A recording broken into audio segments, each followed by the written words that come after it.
Notre rôle maintenant, c'est de détecter notre lumière et en profiter au maximum. Et quand on a un plaisir ou un désir, la porte s'ouvre encore plus grande. Vous comprenez c'est quoi la lumière? Lumière, amour. C'est pas important qui tu es, où tu es, comment tu es. Dieu t'aime.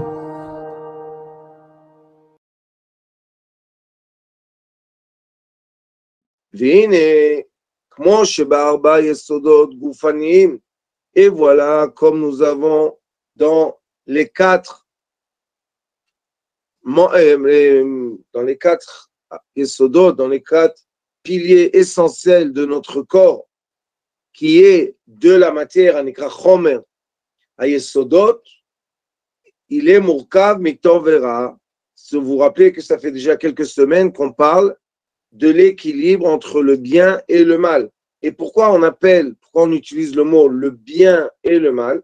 Parce que nous sommes tout le temps dans les polarités. Je vous ai donné déjà quelques cours qui sont la polarité des êtres humains.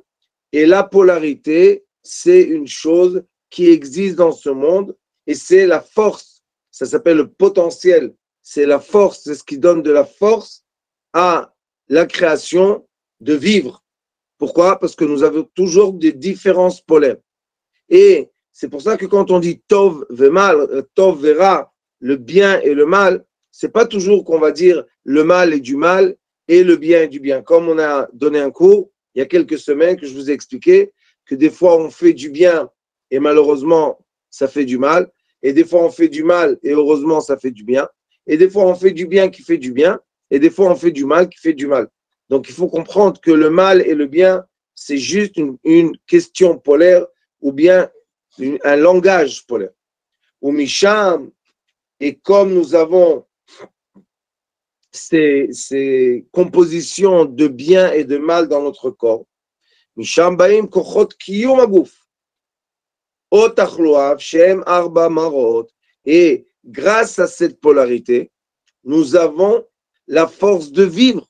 Notre corps vit, notre corps est là. Ou bien, malheureusement, notre corps est malade. Les maladies du corps, Shem Arba Marot, ça vient des quatre marot, c'est des quatre acidités dans notre corps. Quelles sont les sources de ça? Mara Levana, c'est l'acidité blanche qui est les poumons. Et c'est pour ça que nous avons les pneumonies, les maladies du poumon. Qu'est-ce qui se passe dans nos poumons en effet? Comme nous avons la chaleur externe et la chaleur interne, des fois, dans les poumons, se crée un trop de liquide ou bien des infections du poumon. Et ça fait malade tout le corps. Mara Yeruka, l'acidité verte, c'est la bile. Mara Shchora, il y en a qui disent que c'est troll, la rate. Et Mara Adouma, c'est le foie. Et c'est exactement le même comportement que nous avons dans la vitalité. Ça veut dire que chaque organe de notre corps, c'est très important de comprendre un peu comment ça marche. Imaginez-vous un orchestre. Chaque organe de notre corps, malgré que tout l'orchestre joue de la musique, chaque organe de notre corps a, on avait dit, le foie, la bile, la rate et les poumons. Et chaque organe de notre corps a une vitalité personnelle à lui. Ça veut dire quoi une vitalité personnelle à lui? Ça veut dire un rythme. Et chaque organe de notre corps, chaque membre de notre corps, même je vais vous dire plus que ça, chaque forme d'os que nous avons, de muscles, tout notre corps, si on le décompose avec les grandes parties qu'il a, on va voir que chaque partie vibre d'une autre façon. Il y a beaucoup sur Internet aujourd'hui des recherches qui ont été faites sur ça. Il y a ce qu'on appelle la médecine quantique et vous pouvez voir comment ils déchiffrent les fréquences de chaque organe de notre corps et après, avec des ondes électromagnétiques, il rectifie les organes malades. Donc, nous avons dans notre corps des organes ou bien des membres et chacun d'eux a sa vitalité spécifique. Ça veut dire que quand, par exemple, je m'énerve beaucoup, j'ai du feu tout d'un coup, ça veut dire que maintenant la vitalité de la bile a pris le dessus. Quand je suis très, très, très, très triste, je deviens vraiment sombre, complètement sombre, la vitalité de la rate a pris le dessus parce que la rate, son rôle biologique et son rôle anatomique, c'est d'être le cimetière des cellules blanches et les cellules rouges et les plaquettes. Donc, c'est un cimetière dans notre corps et ça représente la tristesse très profonde. Si j'ai tout d'un coup un désir très très fort, je veux manger quelque chose, je veux faire quelque chose, mais vraiment un désir vraiment vraiment très fort, qui s'est réveillé, le foie. Le foie s'est réveillé, le foie c'est le roi du désir. Et si des fois j'ai des prises de conscience, vous savez qu'on dit dans l'étude de la conscience, Moudaout, quand on enseigne la conscience, et on dit qu'on parle avec quelqu'un, tant qu'il ne va pas faire ça, il va faire une respiration profonde et une expiration, ça veut dire qu'il n'a pas encore capté le message. Mais dès que vous voyez qu'il fait une respiration, ça veut dire qu'il a capté votre message et il a intégré le message. Donc, vous voyez que chaque fois que nous avons un état d'esprit, un comportement, on a ce comportement grâce à un certain organe dans notre corps qui s'est réveillé. Et pourquoi il s'est réveillé? Parce que notre vitalité globale de notre corps s'est réveillée. La vitalité du foie, la vitalité du pancréas, la vitalité de la rate, la vitalité de l'estomac, la vitalité des reins, la vitalité du cœur, la vitalité des poumons, la vitalité du cerveau, etc., etc., etc., etc. Donc, nous avons un réveil de vitalité qui va prendre le dessus comme dans un orchestre. Maintenant, seulement le piano va jouer, ou bien le piano va jouer plus fort que tous les autres instruments, ou tout d'un coup le violon joue, ou tout d'un coup la trompette joue, ou tout d'un coup les tam-tams jouent. Ça dépend, les batteries, les grosses batteries, tout d'un coup elles jouent. Dans l'orchestre général, si nous n'avons pas de harmonie dans l'orchestre, eh bien malheureusement, ça va être très désagréable à entendre et c'est ce qui se passe quand nous ne sommes pas en harmonie avec nous-mêmes. Qu'est-ce qui fait que nous ne sommes pas en harmonie? Nous avons tout d'un coup, comme dans notre corps, un des organes devient malade, trop malade, et le corps n'arrive pas à surmonter cette maladie tout seul, il a besoin de l'aide extérieure et il faut se faire aider dans la vie. C'est une partie du travail de nos midotes, de notre caractère, de savoir recevoir. Malheureusement, la majorité des gens préfèrent donner que de recevoir. Mais non, des fois dans la vie, il faut s'annuler et accepter de recevoir de l'aide. Et c'est pour ça qu'il est écrit dans la Torah, c'est une Torah de vie, c'est une Torah qu'on veut que l'être humain vive et non pas malheureusement que l'être humain mort est mort. Non, c'est pas la Torah de mourir, c'est la Torah de vivre. Donc quand nous avons un des organes qui devient trop malade, parce que les petites maladies, le corps auto-guérit, cet organe commence à crier plus fort que les autres. Mais malgré cela, si nous avons une infection dans le corps, on va avoir de la fièvre dans le corps entier. Si on a reçu un coup dans la jambe, tout le corps va réagir. Pourquoi? Parce que la peau s'appelle koshrim. La peau est un membre, le membre le plus grand de notre corps. et la peau, c'est elle qui va lier tous les organes et tous les membres de notre corps ensemble pour qu'on soit un élément entier et non pas dispersé. Et malheureusement, dans les médecines modernes, quand on dit si tu as mal quelque part, on va t'enlever l'organe qui te fait mal, ou bien on va t'enlever la tumeur, on n'a pas résolu le problème du tout. Au contraire, on a approfondi le problème. Parce que maintenant, on va avoir des douleurs fantômes, une chose qui existe et beaucoup. Et quand j'ai des douleurs fantômes, malgré qu'on va me faire des examens, on ne va rien trouver, la douleur est encore là. Beaucoup de femmes qui ont eu le cancer du sein et savent très très bien que même quand on leur a enlevé malheureusement cette cruauté d'enlever le sein d'une femme, et bien malgré qu'on a enlevé, elle continue à avoir des douleurs, des inflammations, des brûlures. Mais maintenant, il n'y a plus quoi enlever. Alors, la vraie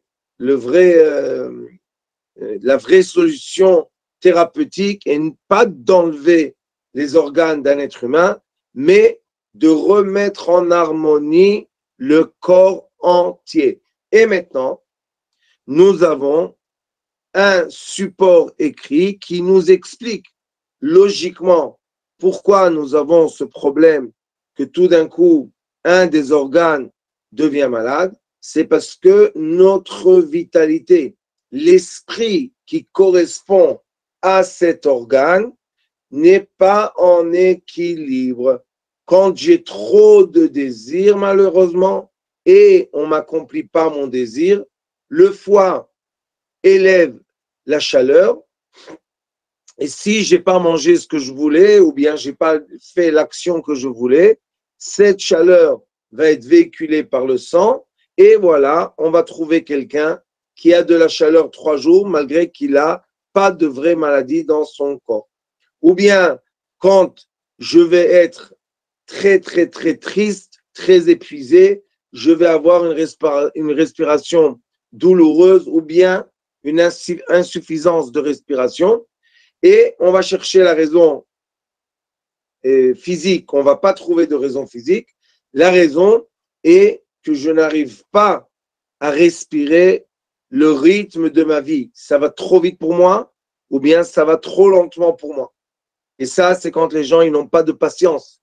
La respiration et la patience sont ensemble. Et si j'ai malheureusement trop de tristesse, j'ai eu une épreuve qui m'a rendu trop triste. Je ne dis pas qu'on ne peut pas être triste. On peut être triste dans la mesure qu'on reste dans l'harmonie de l'ensemble de notre corps. Mais si j'ai une tristesse trop profonde, eh bien la rate va me faire mal et je vais avoir des douleurs malgré qu'on va faire les examens et on n'a pas de douleur. Et malheureusement, la majorité de la médecine aujourd'hui moderne dit qu'on n'a pas besoin vraiment de la rate, que Dieu nous en préserve, et ils enlèvent les rates très facilement, trop facilement, je dis. Et ça n'aide pas, parce qu'après qu'on a enlevé la rate d'une personne, il continue à être triste. Donc, est-ce qu'on a résolu le problème? Non. Et ainsi de suite, quand j'ai tout d'un coup, je prends une crise de nerfs parce que quelque chose, et je vais vous dire la vérité, les gens qui sont nerveux comme moi, vous m'excusez, hein, je suis né comme ça, on ne comprend pas logiquement pourquoi quelque chose qu'une personne fait, et normalement elle ne le fait pas une fois devant toi, elle le fait plusieurs fois devant toi, pourquoi des fois ça te brûle de nerfs, et quand je vous dis ça vous brûle la tête, elle est chaude, que Dieu nous en préserve, et des fois, tu fais même pas attention. Pourquoi une fois comme ça, une fois comme ça? Pourquoi des fois, tu entends une information, tu peux brûler le monde parce que tu es en colère, et des fois, tu entends la même information et tu dis rien du tout. Ça ne t'intéresse même pas. Parce que ce n'est pas l'information, ce n'est pas notre corps qui brûle, c'est notre esprit qui, ou bien notre vitalité qui appartient à ce membre-là. Et cette vitalité, maintenant, n'est pas en équilibre. Alors, c'est pour ça qu'il dit c'est comme ça parce que la vitalité, c'est elle qui donne la forme tsura, en hébreu, on dit yesh chomer vetsura. Il y a la matière et il y a la forme de la matière. Et bien, cette forme-là, c'est la lumière qui est dans la matière. Et comment on appelle cette lumière? C'est la lumière qui est entre les couches des électrons, qui s'appelle la lumière obscure, et c'est la lumière qui va charger les électrons, qui est la lumière dévoilée, qui se dévoile à travers la matière. Arba et Sodot, Tov et Ra, et les quatre Yesod, les quatre piliers, les quatre produits premiers de notre corps se comportent exactement comme ça, le bien et le mal.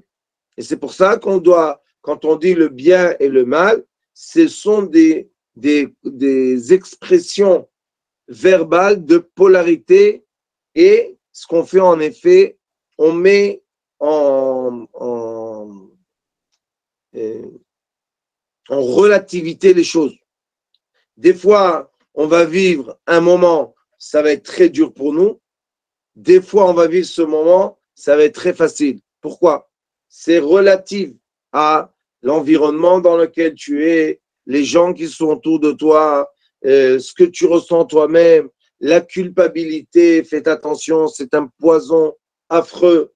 Nous avons énormément de choses qui vont influencer. Ce sont des choses spirituelles, non pas des choses matérielles. Et ces choses spirituelles, après, atteignent notre corps matériel, et nous avons un reflet dans la matière du comportement ou du sentiment spirituel. Écoutez bien ce qu'il est écrit. Et de cela, on attire ou la santé, briut hanefesh hayesodit, sheba adam shemidot tovot veraot, raot vetovot. Ça veut dire que on va, pas seulement on va, mais la santé de notre corps dépend du caractère et du comportement que nous avons. Je donne un exemple. Nous sommes maintenant dans une période ou dans un moment, chacun personnellement, que nous avons maintenant une épreuve. Je vais donner un exemple de le corona. Pendant le corona, c'est vrai qu'il y avait un état d'esprit global dans le monde. Ils ont essayé de contaminer le monde entier. Mais ce qu'il y avait, j'ai des personnes que je connais en Amérique. L'Amérique est le premier pays qui a dénoncé le corona et ont fait que de nous en préserver ce qui est devenu pour vendre les vaccins, comme vous savez bien. Et le corona, c'était une prise de conscience. Parce que quand on nous donnait les règles de la quarantaine, etc., maintenant, ça dépend comment je le vis. C'est pas le problème même. La preuve qu'on va en vacances 2 mois par an. Donc, le problème de la quarantaine n'était pas la quarantaine. Le problème était comment je réagis avec chaque décision du gouvernement dans le pays dans lequel je vis. C'est ça la question. Comment je réagis? Qu'est-ce que je fais? Il y a des gens qui ont tout simplement décidé de déménager, d'aller en Orient, et là-bas, personne ne savait qu'il y avait le corona parce qu'il n'y a pas autant de télécommunications. Une des décisions qu'ils ont eues, les Nations Unies, que nous en préserve, et quelles Nations Unies? C'est les nations pas unies du tout. Et eux, ils ont eu une décision qu'ils n'ont pas réussi à transférer le message dans le monde entier. Donc, ils ont augmenté la présence des satellites autour de l'atmosphère pour être capable que chacun ait, bien sûr, diffusé les téléphones, smartphones dans le monde entier pour que chacun qui ait un téléphone dans sa main soit capteur, grâce au satellite, des informations qui sortent d'un endroit qui veut diriger et qui veut régner sur le monde. Et vous savez qu'il y a l'Orient contre l'Occident et le monde de l'Orient n'est pas du tout d'accord. Et c'est pour ça que maintenant, regardez la carte politique. Nous avons encore une fois, après 70 ans, une séparation. Beaucoup de pays, beaucoup d'endroits deviennent encore une fois polaires, un contre l'autre. Malgré qu'il y a eu un essai pendant 70 ans après la Deuxième Guerre mondiale de créer l'alliance entre les pays, être ensemble, eh bien vous voyez que les pays de NATO, les pays de, je ne sais pas en français comment on dit ça, se mettent ensemble contre les pays qui ne sont pas d'accord avec eux. C'est pas du tout les lois de la démocratie, mais on voit que c'est ce qui se passe. Dans notre corps humain, nous avons ou le reflet de toute cette guerre qui se passe autour de nous, ou bien nous n'avons pas le reflet. Exemple, il y a beaucoup d'Ukrainiens qui ont décidé, au début de la guerre, ils ont compris que ça va être une guerre qui est une guerre comment dire, c'est une guerre d'esprit, c'est pas tellement une guerre de terrain, de terre, c'est une guerre d'esprit, et ils ont compris que cette guerre va prendre du temps, donc ils ont pris leurs petites valises et ils sont partis. D'un côté, on peut dire les pauvres, ce sont des exilés, mais d'un autre côté, ils vivent. Il n'y a pas des bombes qui tombent sur leur tête, il ne manque pas d'électricité, il ne manque pas de quoi boire, ils ont de quoi manger. Bon, ils vont aller dans un autre pays, ils vont s'assimiler, et merci mon Dieu, peut-être à la fin de cette guerre, ils vont vouloir retourner chez eux, ou ils ne vont pas vouloir retourner chez eux, mais eux, ils ont choisi la vie. Et il y en a que leur esprit de guerre leur dit, on ne va pas quitter notre pays maternel parce qu'il y a la guerre, on va rester. Et malheureusement, on dit comme ça, je ne sais pas la vérité, mais que cette guerre déjà a tué des centaines de milliers de gens. Dernièrement, j'ai entendu qu'il parle plus que 100 000 personnes sont mortes déjà, ou peut-être plus. Donc, pourquoi mourir? Il y a des millions de gens maintenant en hiver, et l'hiver russe, c'est un hiver très dur et très violent. Et il y a des gens maintenant qui sont en Ukraine, ils n'ont ni électricité, ni eau courante. Donc, comment ils vont se réchauffer? Personne ne sait. Comment ils vont vivre? Personne ne sait.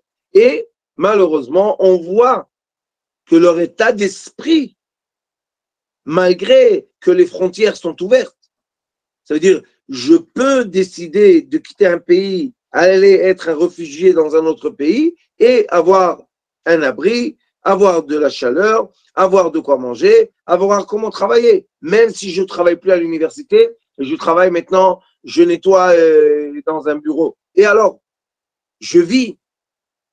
Et il y a d'autres qui vont dire, non, je préfère mourir dans la terre maternelle que vivre dans l'exil.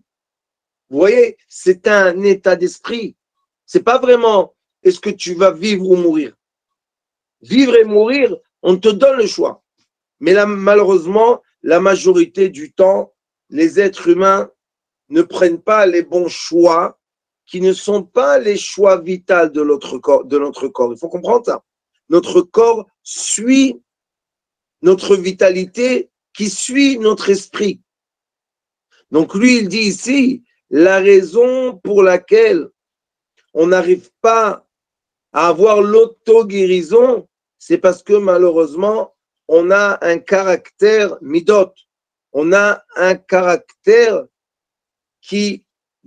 on nous a dit, on nous a fait une remarque, on nous a, comment je vais dire ça, on nous a éduqué que nous n'avons pas un bon caractère. Mais la vérité, ça n'existe pas une personne qui n'a pas un bon caractère. On a tous des bons caractères.